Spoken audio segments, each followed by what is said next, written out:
Halo semua, selamat datang di acara perdana kita Suara Perantau. Nama gue Gian dan partner gue saya Ricci. Dan di episode perdana kita kali ini kita kedatangan tamu spesial, Joshua. Apa kabar Jos? Baik, kabar gua. Mantap. Jadi lu bisa cerita sedikit ke penonton kita mungkin tentang diri lu? Oh ya, jadi nama gua Joshua Raymond, paling sial aja panggilan gua Joshua. Mantap. Gua asal dari Jakarta, gua datang ke US buat lanjutin kuliah S2. Terus sekarang gua udah kuliah. Wah keren. Jadi lu udah berapa lama nih di US nih? Total 1,5 tahun lah ya, karena gua datang Januari 2020. Oh jadi lu tujuan kesini kuliah, tapi lu baru di sini 1,5 tahun dan lu udah kerja. Jadi Kurang lebih kayak gitu. Jadi gua masuk kuliah itu emang di spring. Habis itu 1,5 tahun gua kuliah, programnya kayak gitu. Dan sebelum lulus gua cari-cari kerja dan akhirnya gua dapet kerja. iya, jadi lu lulus kuliah langsung dapat kerja tuh ya? Puji Tuhan kayak gitu. Wah pasti dia banyak tips-tips buat kalian nih yang bisa dicatat atau apa. Makanya simak terus video kita sampai selesai ya. Kita mungkin bahas kayak major lu apa, degree lu apa sih pas lu kuliah gitu. Iya, jadi gua dulu S1-nya ngambil teknik kimia. Nah, terus gua lebih konsentrasinya ke arah biofuel atau untuk yang terbarukan lah, energi terbarukan. Gua masuk ke sini, apply di S2 di Columbia University di New York. Itu gua lanjutin juga ke arah yang gua mau, yaitu chemical engineering lagi atau teknik kimia, dan lanjut lagi ke bidang renewable energy kayak gitu. Itu pasti susah banget ya. Susah atau enggaknya ya tergantung lah ya. Tapi itu apa lu pas S1-nya berarti kan lu S1-nya di Indo dong ya? betul. Nah itu pas lu S1 major lu sendiri juga udah teknik kimia? Betul. Terus lu mau ngedalamin lagi lah di Amerika gitu? Iya, karena menurut gua Amerika ini dari segi teknologinya, dari segi ilmunya itu udah lebih mature ya, udah lebih pendanaannya lebih banyak, risetnya jauh lebih bagus, dan itu yang tadinya mau gua ambil buat nanti gua kembangin di Indonesia gitu. Oke. Ya mungkin penonton kita juga ada yang penasaran kali ya, kayak teknik kimia itu apa sih yang dipelajari, maksudnya ya lu udah jelasin kayak itu tentang pembaharuan energi gitu kan. Ya. Tapi ya maksudnya kayak tujuannya itu untuk apa, misalnya energi itu dipakai untuk apa misalkan gitu. Jadi mungkin gua jelasin dikit ya, mungkin untuk si teknik kimia sendiri. Teknik kimia itu kayak nama lainnya adalah teknik proses. Jadi lu yang kayak belajar ini dari awalnya tuh bahan atau misalkan produk itu bahannya apa, dan gimana caranya kita melakukan serangkaian proses, serangkaian unit-unit peralatan untuk mendapatkan produknya itu. Dan itu pun juga dilihat dari kayak kalkulasi ekonominya, kayak gimana ekonomisnya dan lain-lain. Nah, secara keseluruhan proses itu yang dipelajari dari seorang insinyur teknik kimia. Nah lu apa bisa jelasin nggak ya, kan lu kuliah di Columbia kan, itu kan kayak salah satu kampus terbaik gitu ya kayaknya di New York ataupun di Amerika itu sendiri. Kayak lu bisa kasih tahu nggak sih gimana prosesnya dari lu di Indonesia lu apply ke sini, apa lu udah ke Amerika dulu baru lu apply gitu? Oh iya, jadi kalau dari gua sendiri ya, gua lulus waktu itu Agustus 2019. Dan setelah gua lulus, gua kebetulan magang. Nah, dan karena gua juga magangnya kebetulan nggak terlalu lebih kayak seorang serius yang full time banget, gua bisa ngeluangin waktu gua buat melakukan daftar-daftarnya tuh, persiapannya. Let's say contohnya kayak GRE, habis itu IELTS atau bahasa Inggris, kemampuan bahasa Inggris, surat rekomendasi dari dosen, motivation letter. Nah itu semua gue lakuin tuh selama kurang lebih 3 bulan, sampai akhirnya gue bisa mantep, gue apply tuh ke kampus-kampus baik di US, ada yang di Australia juga, ada yang di Kanada. Ya aku penasaran, kamu tadi juga bilang kan perlu IELTS ya, kira-kira menurutmu IELTS itu susah nggak? Compare to GRE, lebih susah GRE untuk writingnya. Tapi kalau untuk IELTS sendiri, gue jujur waktu itu gue kelemahan gue juga di writing. Gue lebih bagusnya di listening sama di bagian readingnya. Kan ada 4.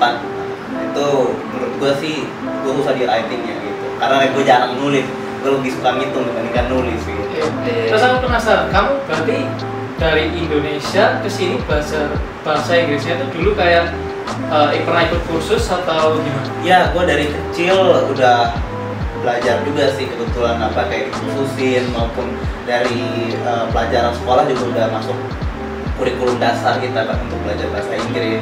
Dan kebetulan waktu kuliah gue juga belajar bahasa Inggris juga sehari-hari biasa. Nah, akhirnya karena untuk memenuhi standar untuk kuliah ke luar negeri, gue pelajari lagi bahasa Inggris ini. Nah, lu kuliah di Columbia, lu master tuh 1,5 tahun ya? Iya. Dan biasanya kan orang tuh 2 tahun kalau gue nggak salah kan kalau kuliah master kan? Iya, jadi kalau di negara-negara itu kayak baik di Eropa itu malah setahun. Di Inggris maksudnya terutama. Kalau di Australia juga yang gue dapat itu juga bisa di programnya yang tadinya 1,5 tahun jadi setahun juga bisa. Tapi kalau di Amerika, iya rata-rata 2 tahun. Tapi untuk engineering sendiri itu dia programnya 1,5 tahun.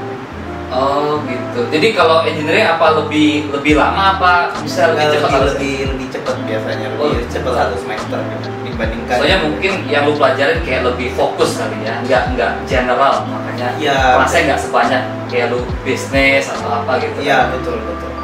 Nah tuh kayak kehidupan lu lah waktu lu kuliah gitu pas awal-awal itu gimana sih di US? Apakah lu susah untuk adaptasi atau gimana gitu? Iya, jadi waktu pertama kali datang itu emang agak ini ya, agak shock juga kayak iya. Oh ini negara baru kan culture-nya beda banget. Iya, ya? gimana caranya gue bisa blend gitu kan dengan orang sini kan. Terus ya kebetulan kan karena dari teman-teman kampus aja sih, dan kebetulan satu cohort gue cuma ada 5, jadi kayak gue bisa bondingnya lebih kuat lah. Satu cohort tuh apa maksudnya tuh? Kayak satu angkatan, karena gue masuknya di spring bukan di yang fall itu yang biasanya yang bisa sampai puluhan ratusan orang sekali satu angkatan. Sedangkan kalau gue ini kayak cuma ber-5 doang untuk chemical engineer. Oh jadi maksud tuh iya kayak satu kelas lu cuma isinya 5 murid doang? Kami yang baru masuknya 5, tapi waktu nanti di kelasnya dicampur juga sama yang semester sebelumnya. Gitu. Jadi kita kelasnya seperti itu. Jadi emang udah ada, jadi nggak bakal cuma ber-5 doang, bakal banyak. Itu mah namanya kursus privat. Ini berarti maksudnya kayak ngambil kelasnya kayak degree-nya apa tadi chemical engineering, tapi maksudnya pelajaran kelasnya dicampur sama orang-orang yang ngambil degree lain tapi harus ngambil kelas itu kan? Sama-sama juga chemical engineering, tapi yang intake-nya itu di fall sebelumnya. Oke. Jadi emang nanti udah haruskan kita ngambil kelas-kelas yang mana. Jadi nanti bakal masuknya kayak satu kelas bisa ada 50 orang gitu. Oh, lu kelasnya jadi kalau kuliah master kayak yang waktu lu ambil ini juga kelasnya ditentuin ya, kayak di Indonesia gitu ya? Ada yang kita mandatory, ada yang elective. Nah, Oke. Yang elective itu yang emang yang gue mau gitu, renewable energy, katalis dan lain-lain. Gitu. Nah itu satu kelas 50 orang isinya bule semua apa gimana sih, kan orang-orang penasaran kuliah di Amerika gimana? Iya. Jadi kalau di Columbia sendiri sih itu lebih banyak kan kalau untuk master itu ke dari yang China atau enggak yang satunya lagi dari India, itu yang lebih banyak. Oh jadi justru mayoritasnya dua Cina sama India ya? Iya. Ini padahal di New York di Amerika ya? Mungkin karena emang mereka lebih ke engineer banget sih, maunya ke engineer untuk membangun baik ya negara mereka sendiri ataupun yang mereka sendiri untuk berkarir di US. Wah, emang orang India sama orang Cina otaknya pintar-pintar ya kalau buat engineer gitu ya. Nah iya, itu mereka rasa gitu loh sampai saat ini pun ya mereka yang salah satu progresnya kenceng banget sih di bidang engineering gitu. Di bidang kedokteran mungkin yang orang India, tapi di bidang yang lain macam-macam lah. Kita nggak bisa ngomong terlalu spesifik, cuma mayoritas aja waktu di S2 gua di Columbia seperti itu kejadiannya. Pas baru nyampe gitu, kayak lu bikin teman gitu, gampang gak sih? Kan ada orang yang kayak susah bergaul, terus kayak mau ngomong tuh takut-takut gitu. Iya, gua awal-awalnya seperti itu sih sebenarnya. Tapi karena gua kan, tadi gua bilang lagi gua cuma ber-5 gitu kan. Yang sayangnya sih karena COVID sih. Jadi waktu gua kan datang Januari 2020 gitu kan. Oh berarti masih awal-awal COVID. Iya, tapi itu pas lu datang kan lu gak langsung kuliah ya? Itu udah seinget gue 22 Januari itu gue udah mulai kuliah. Oke. Jadi kayak sampai Maret itu gue masih bisa bergaul sama orang, masih kita namanya proses pengenalan, adaptasi lah itu. Tapi belum 3 bulan adaptasi udah kena COVID aja. Amerika tutup semua. Semua tutup. Jadi emang gue chance gue untuk mengenal orang, mengenal culture sini tuh kayak udah lah langsung ditutup habis gitu loh. Oh iya. Itu ngomong-ngomong tentang COVID tuh waktu Maret kan kita rasanya lockdown di Amerika semuanya. Itu semua restoran nggak boleh buka, even grocery pun juga nggak boleh buka. Itu gue ingat dulu waktu itu, jadi gue harus stop makanan kan waktu diberitahu kayak bakal lockdown semua, kayak grocery itu benar-benar nggak boleh buka. Terus itu ya gue Maret stop sampai rasanya mungkin sebulan atau 2 bulan kayak April atau Mei. Terus waktu itu grocery baru dibuka. Nah itu juga gua stopnya cuma 1 sampai 2 bulan. Nah itu gua langsung ke grocery ngantri 2 jam. Oh iya itu, iya gua pernah lihat sampai gua pernah satu pagi itu kayak gua nemenin nyokap gua, dia mau beli.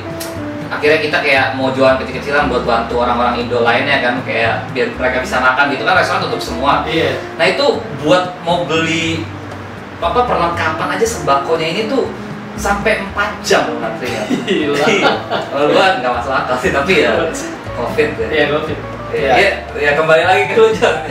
Nggak apa, tapi ya menurut gue sih ya emang itu harus dirasain. Dan yang lucunya karena belum terlalu adaptasi gitu kan, gue kayak apaan sih kok orang kenapa sampai separah ini loh, cuma untuk satu barang yang menurut gue tuh bukan suatu hal signifikan. Iya. Itu toilet paper. Oh iya. Gue ngerasa itu toilet paper kok habis, ini orang emang ngapain sih? Karena gue kan biasanya pakai bidet gitu kan, yang kayak ini kok habis. Kenapa habis sih? Ini orang mau makanin tisu, kambing aja makan tisu itu kan waktu.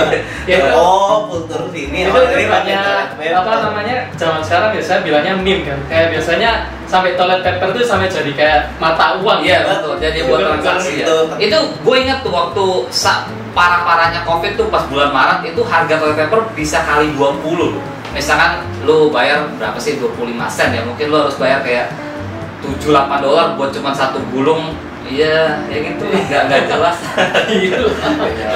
Nah, terus jadi, tapi lu udah sempet kayak ngerasain di kampus dulu lah ya? Betul, itu kayak bener-bener ya semuanya ada, maksud gua kayak rasanya kita berteman di kuliah, kita belajar, kita punya source kayak library-nya sangat beda dibandingkan yang di Indo, walaupun sama-sama library tapi kerasa gitu loh. Iya. Buku-bukunya lengkap, source-nya lengkap baik di internet dan lain-lain. Untuk professional development juga ada, career advising juga bagus. Jadi menurut gue sih totally different lah.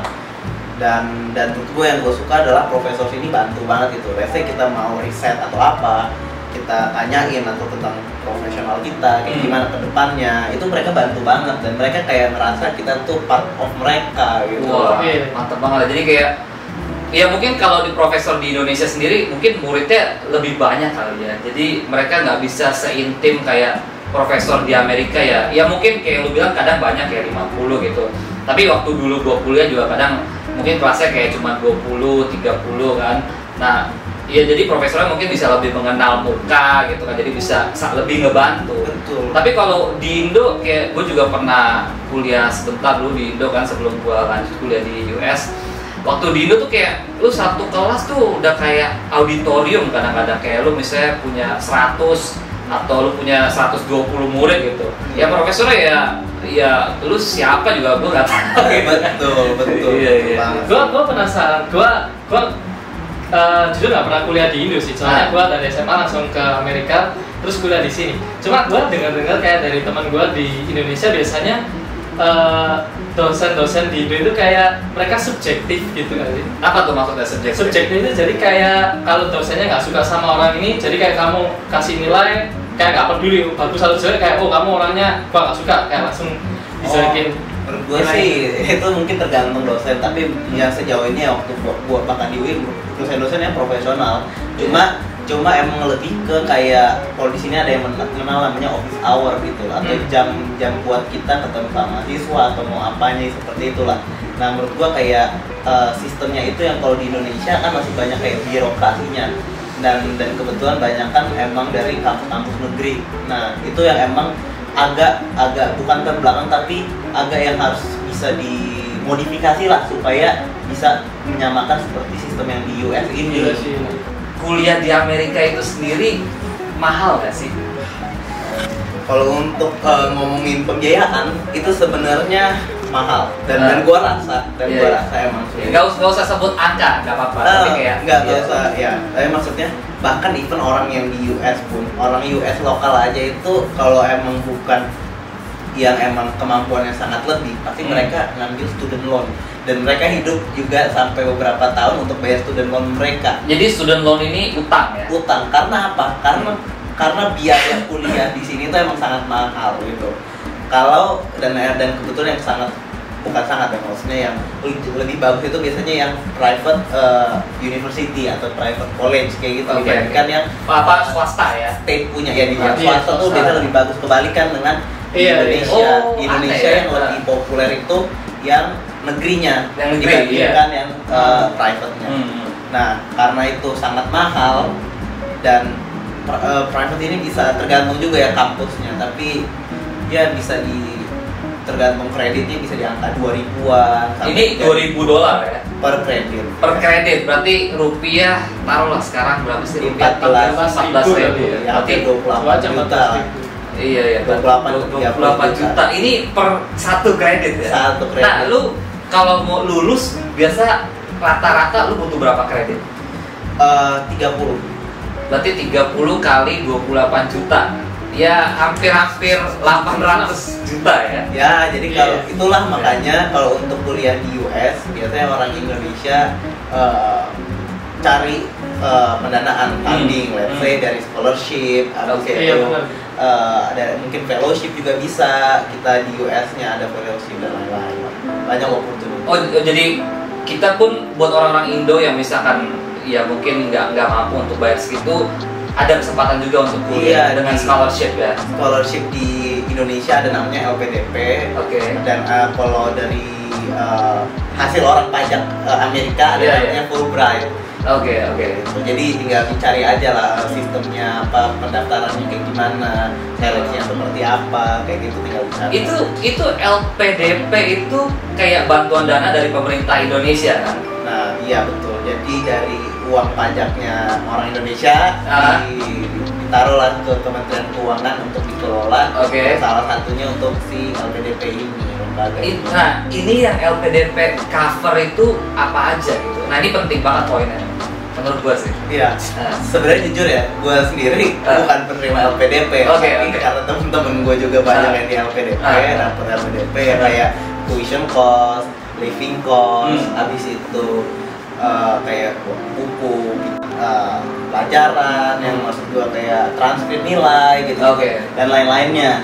Itu yang penting kita memenuhi. Kalau memenuhi semua biasanya udah aman aja lolos, baru ke seleksinya kayak seleksi tertulis, setelah itu seleksi wawancara.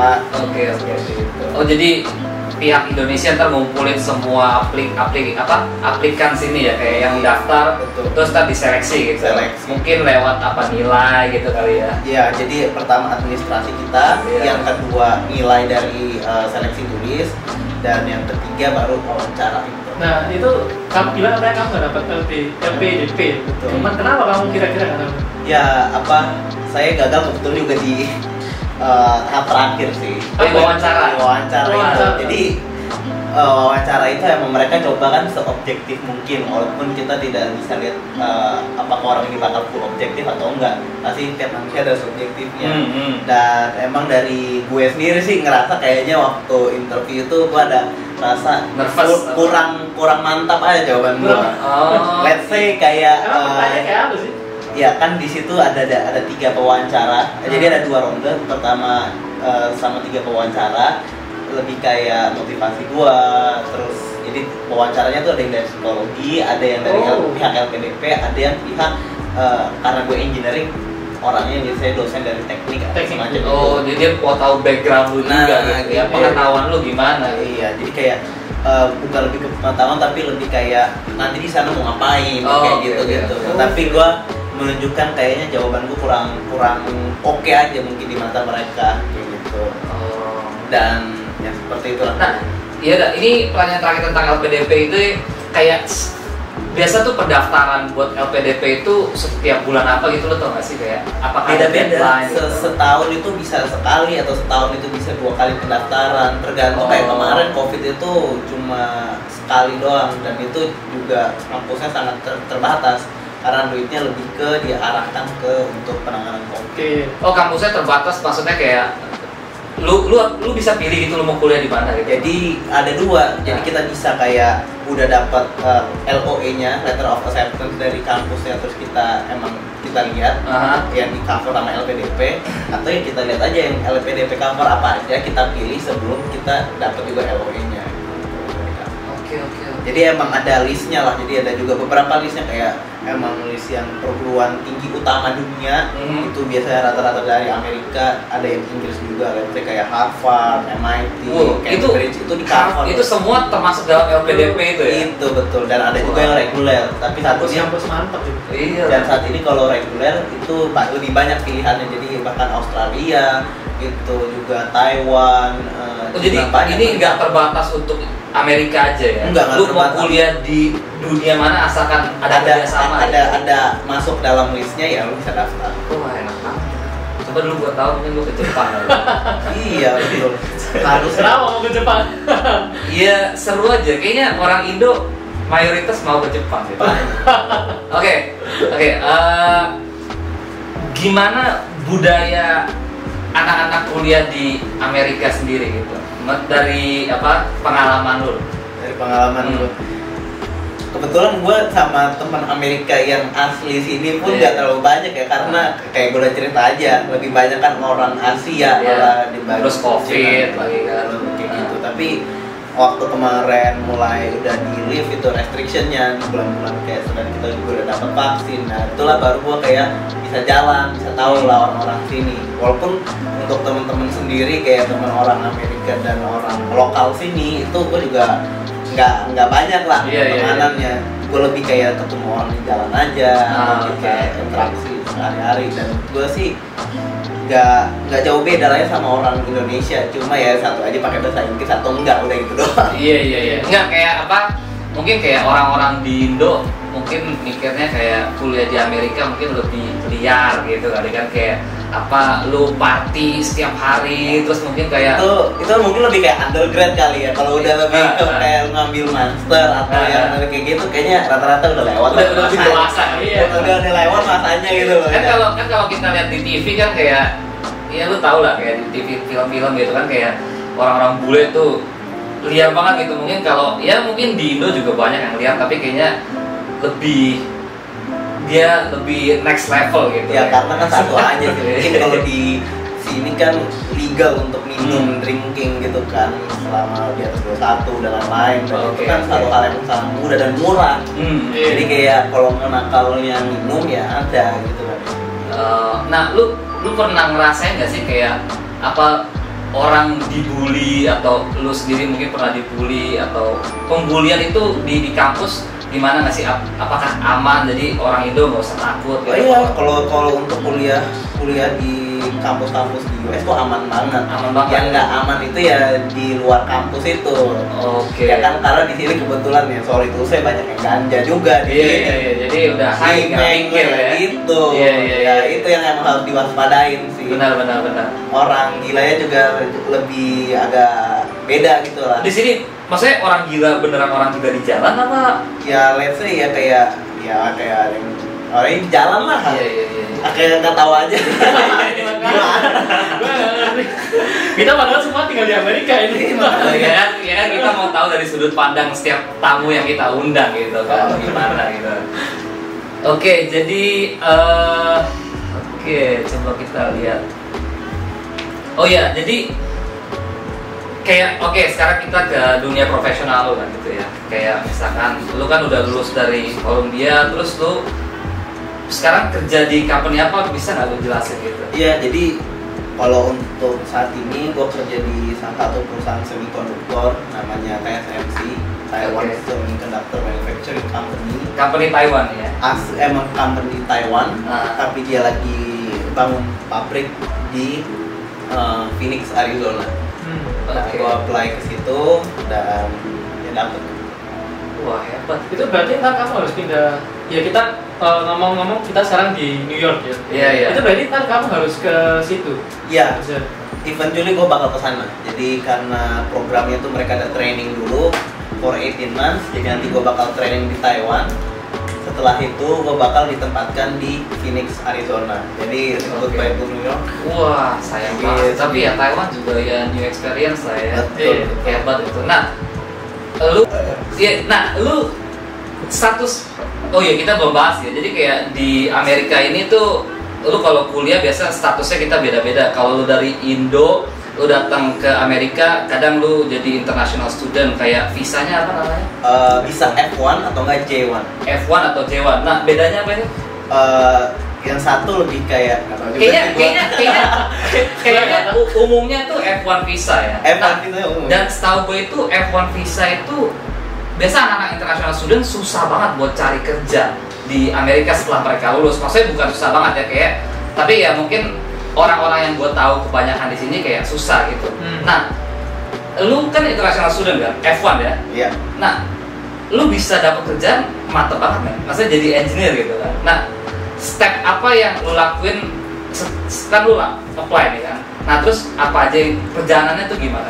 Ini sih maksud gue ini lebih kayak ke kalau lu nggak punya temen yang untuk kayak kebetulan karena gue juga waktu kan cuma berlima dan jadi kecil banget. Kalau lu nggak punya orang yang udah lebih tahu dibandingkan lu, itu agak susah makanya. Lebih jadi, tahu tentang apa? Dari cara proses kita akhirnya bisa mendapatkan izin kerja. Oh, oke. Ini emang agak kompleks. Jadi intinya kita sebagai orang internasional itu kita nggak mudah lah, maksudnya untuk kita ada statusnya gitu, kita bisa bekerja di sini. Artinya apa? Siapa yang mensponsori kita?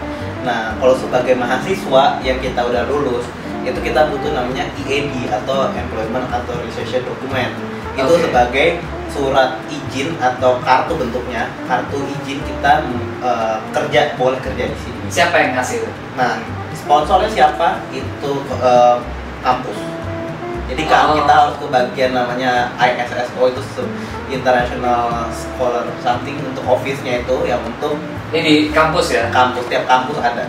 Dan emang itu yang bakal mewadahi mahasiswa-mahasiswa internasional yang untuk mau bekerja sini atau mau itu berarti kayak kamu kalau misalnya international student terus kayak habis selesai kuliah kayak bakal langsung dikasih jadi kayak gini, kalau kita lihat tuh prosesnya lebih kayak setelah kita lulus lesnya nih, lesnya gue lulus kemarin itu tanggal lulus itu 30 April 2021. Ada namanya grace period 60 hari, itu periode dimana lu boleh nggak ngapa-ngapain, lu mau cuma mau have fun aja, mau ngapain. Selalu lulus 60 hari sebelum lu harus akhirnya cabut. Iya. Jadi kayak lu mau relax dulu lah, kan lu udah capek kuliah gitu ya. Iya, kayak gitu. 60 hari. Nah, kita pilih satu tanggal di 60 hari itu untuk memulai kita pencarian kerja kita.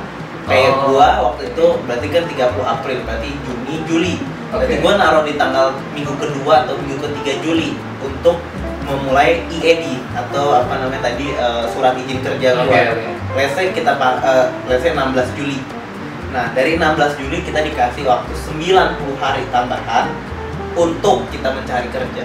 Oke. Bentar, sorry. Tadi katanya 30 April, berarti Mei terus Juni. Sorry, Juni. Gue udah dengerin sampai gue kelongkap. Udah banyak informasi gue nggak sadar. Iya, gue kelongkap nih. Iya, jadi let's say 16 Juni berarti tambahin 90 hari dari 16 Juni 2021, which is berarti Juli, Agustus, September. Jadi deadline lu buat nyari kerja ya. Semantep-mantep. Ini nyari bukan dapat kerja ya, buat nyarinya doang. No, buat dapat kerja juga. Apapun jenis pekerjaannya. Apapun. Let's say kayak mau volunteer, jenis pekerjaannya emang volunteer atau unpaid atau yang paid, full time, part time, everything. Oke. Berarti saya kayak dari 90 hari itu harus dapat kerja gitu. Harus dapat kerja. Kalau misalnya nggak dapat gimana? Nah, terpaksa balik. Lu terpaksa pulang. Harusnya seperti itu. Nah, tapi kan kayak yang lu bilang dalam waktu 90 hari ini kerjanya tuh apapun ya. Jadi nggak harus yang related sama yang kayak lu mau jadi engineer gitu kan. Kayak lu ternyata lu dapetnya misalkan di retail jadi sales atau lu kerja di toko elektronik gitu, itu juga termasuk? Selama kita ada bukti nanti si employer-nya itu punya bukti bahwa gua udah dipekerjakan di perusahaan tersebut, itu boleh. Jadi kalau kita ada dari by government datang, karena kalau masih tinggal ada buktinya kita, oh ini gua udah di-hire sama ini. Oh gitu, menarik juga, gue gak pernah tahu ini. Nah, oke, terus lu misalnya dalam 30 hari ini lu dapat kerjaannya. Nah, terus gimana? Apakah lu diperpanjang berapa lama lagi? Jadi bisa gua bagi jadi dua. Satu namanya yang dari STEM, bidang-bidang STEM itu bisa dibaca listnya. Oke, jadi STEM itu apa? Science, teknologi, engineering, mathematics. Oke, jadi kalau lu kerjanya di salah satu STEM ini ya? Iya, lu belajar background lu yang lu pelajari tentunya itu, bukan perusahaannya, tapi background waktu lu kuliah. Lu STEM or non STEM. Kalau non STEM itu surat izinnya cuma boleh berlaku setahun. Setelah yang 90 hari ini. Betul. Tambah setahun. Terus lu harus pulang ke Indo ya? Harus pulang ke negara masing-masing. Kalau STEM itu bisa setahun, lu perpanjang lagi 2 tahun. Sponsornya masih sama, kampus. Nanti kampus yang mau sponsorin. Setelah lu udah habis masanya itu, bukan balik. Kalau lu emang masih mau kerja, ya lu bilang ke perusahaan lu, sponsorin gua dong buat H1B gitu. Oh, jadi H1B ini lu jadi visa kerja ya? Visa kerja, dan sponsornya bukan kampus lagi, dari company-nya yang sponsorin lu. Oke, menarik. Nah, yang gua penasaran kan kayak lu STEM gitu ya. Nah, mungkin orang-orang Indo juga banyak yang kuliah STEM tertarik datang ke sini. Nah, itu begitu misalnya lah lu udah kerja setahun, terus setahun lagi nih kan lu bisa perpanjang 2 tahun lagi kan. Nah, pas lu udah setahun tiba-tiba lu dipecat nih. Tapi kan izin kerja lu masih ada setahun lagi, ngerti kan? Ya. Nah, itu gimana tuh ya? Itu gua nggak terlalu tahu sebenarnya prosesnya kayak gimana ya. Tapi ya makanya jangan dipecat lah. Iya, makanya kerjanya yang benar. Tapi ya bahkan sama juga kayak H1B kayak gitu. Kayaknya mungkin agak similar. Jadi lu itu kalau mau lu dapat kerjaan di tempat lain, lu baru dipecat. Jadi jangan lu dipecat mendadak. Jadi dapat notification letternya dulu. Cadangan ya? Bukan cadangan, tapi kayak karena sistemnya agak susah gitu. Kalau sebagai lu international worker itu kalau lu ada masa tenggang, masa kosongnya, lu nggak di-hire sama siapa-siapa, lu harus mau nggak mau balik ke negara lu masing-masing. Jadi ya lu kalau misalkan lu rese emang amit-amit dipecat, kan nggak mungkin sehari itu juga dipecat. Kita kasih waktu notifikasi 2-3 minggu atau misal kita minta postpone sebulan lah buat gue nyari kerjaan baru dulu. Benar. Nah, itu yang penting. Itu yang harus dilakukan. Oke. Nah, pas tuh sekarang kerja di company ini, itu lu dibantu sama kampus atau lu cari sendiri sih? Nah, kalau untuk job searching ini menarik banget sih. Gua ngelakuin semua yang bisa gua lakukan. Kalau mau minum silakan, Jess. Iya. Gua gimana ya? Pertama lu kan kalau kayak sama lah, baik di Indonesia maupun di sini yang cari job searching ya pertama ya cari website umumnya. Iya. Yang pertama apa websitenya apa tuh? Boleh kasih tahu nggak? Bisa yang umumnya kayak LinkedIn lah. LinkedIn itu udah yang paling populer lah. Gua terus kalau dari kampus gua juga ada, dia punya untuk platform sendiri yang emang dia sewa. Gitu, yang udah dia sewa untuk job searching. Nah, kita bisa apply di situ ya. Kita bisa apply di situ. Terus itu yang menjadi job searching by internet, itu yang pertama. Terus yang kedua dari campus advisor. Tanyain dong, ada nggak perusahaan mana yang lu bisa minta tolong nih sama kampus itu advisor. Itu pentingnya di sini tuh campus advisor itu bakal ngebantu lo gitu. Bantu dari kerjaan karena mereka itu yang ini juga, gua nggak mau dong lulusan gua nggak dapet kerjaan. Iya benar. Malu lah ya. Kalau dilihat dari nilai, ada namanya kampus ranking QS itu, yang dilihat tuh bukan cuma kayak seberapa susah admission rate-nya. Misalkan yang daftar 100.000 orang, yang terterima cuma let's say 1.000 orang, jadi cuma berapa persen itu kan.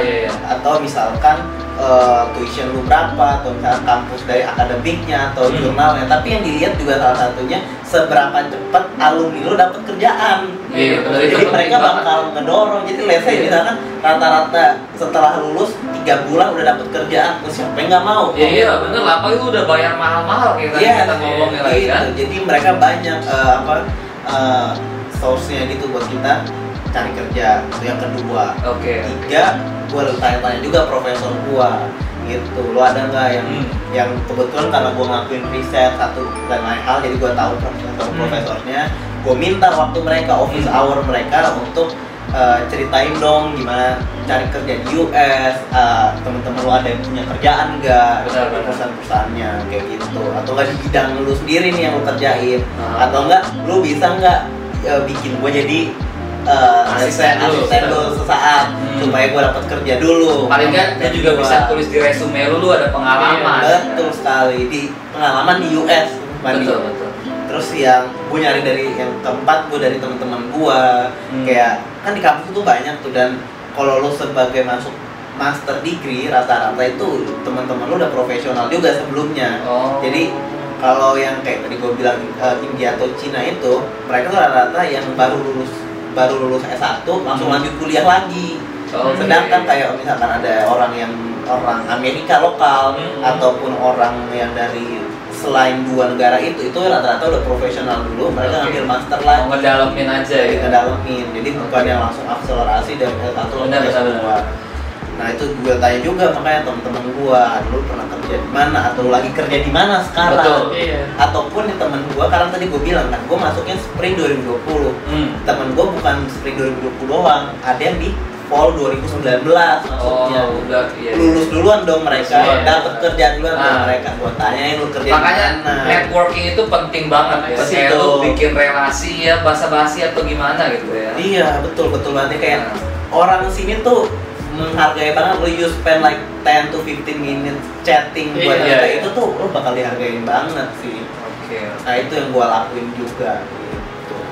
Dan ya sama lah, penolakan terjadi by robot yang gue nggak by robot atau by system lah. Kalau emang kita nulisnya will you need a sponsorship in the future, nah itu gue jawabnya waktu itu yes. Iya itu salah satu yang automatically rejected oleh sistem, dan akhirnya gue bilang no aja, lu daftarnya no aja semua. Pasti interview baru jelasin budaya lu ditolak bukan dari sistem gitu loh. Benar.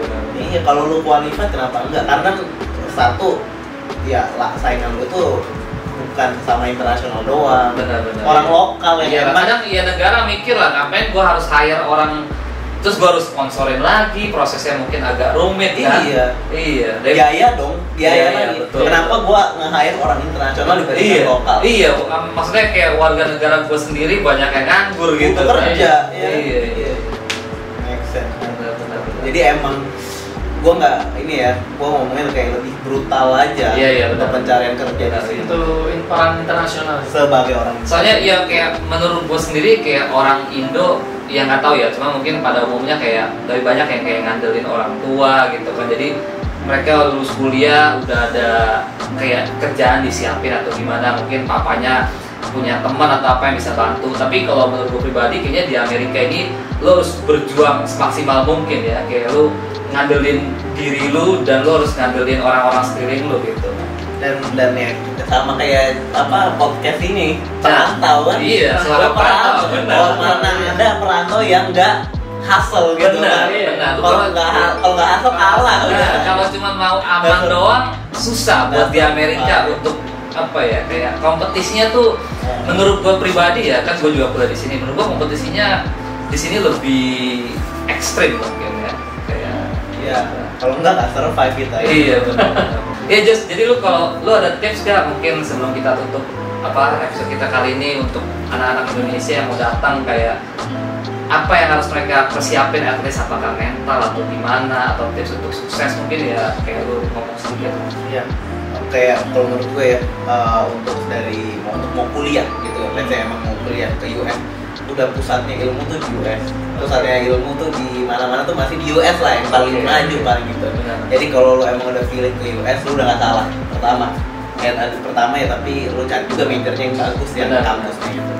Terus yang kedua, kulturnya sih. Nanti lu kulturnya itu yang memang harus lu bisa adaptasi karena bakal beda kultur sangat-sangat. Tapi lu gak perlu ikutin lah kalau yang jelek-jelek itu ya gak apa-apa. Lu bisa filter sendiri. Masih lah. diterima lah mereka. Bisa lu filter lah nanti gimana sendiri. Dan menurut gua itu kan sebuah tantangan ya. Dan nanti ya menurut gua karena eventually lu tuh bakal independen, let's say karena lu bakal kerja, ya lu pupuk juga nanti waktu lu kuliah di sini yang bagus juga gitu, kayak nanti ada intern kayak atau apa. Jadi tips gua adalah ya selama lu menikmati kuliah lu, jangan lupa juga nanti target lu apa gitu selalu. Keren. Oke, thank you banget Jos sudah datang ke acara ini men. Thank you. Keren banget sharing ngobrol sama lu, kita fun.